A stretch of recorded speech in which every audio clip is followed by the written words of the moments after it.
भारतीय न्याय संहिता BNS की धारा 14 विधि द्वारा आबद्ध या तथ्य की भूल से स्वयं को विधि द्वारा आबद्ध होने का विश्वास करने वाले व्यक्ति द्वारा किया गया कार्य एक महत्वपूर्ण सामान्य अपवाद है। यह धारा उन कार्यों को अपराध की श्रेणी से बाहर करती है जो निम्नलिखित दो परिस्थितियों में किए जाते हैं।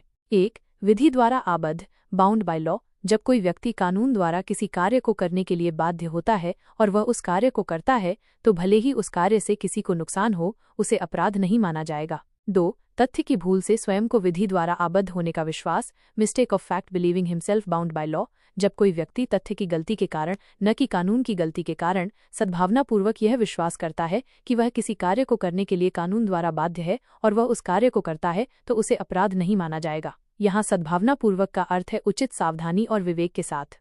उदाहरण, विधि द्वारा आबद्ध एक पुलिस अधिकारी को न्यायालय द्वारा एक अपराधी को गिरफ्तार करने का वारंट दिया जाता है। गिरफ्तारी के दौरान अपराधी भागने का प्रयास करता है और पुलिस अधिकारी को बल प्रयोग करना पड़ता है जिससे अपराधी को चोट लगती है। यहाँ पुलिस अधिकारी ने कानून द्वारा बाध्य होकर कार्य किया है, इसलिए उसे अपराध का दोषी नहीं माना जाएगा। तथ्य की भूल, एक गांव में एक व्यक्ति को भ्रम होता है कि उसके पड़ोसी ने चोरी की है और वो अपने गांव के चौकीदार को इसकी सूचना देता है। चौकीदार सद्भावनापूर्वक और उचित पूछताछ के बाद उस व्यक्ति को चोर समझकर गिरफ्तार कर लेता है। बाद में पता चलता है कि वो व्यक्ति निर्दोष था। चौकीदार ने तथ्य की भूल से स्वयं को कानून द्वारा बाध्य मानकर कार्य किया था, इसलिए उसे अपराध का दोषी नहीं माना जाएगा।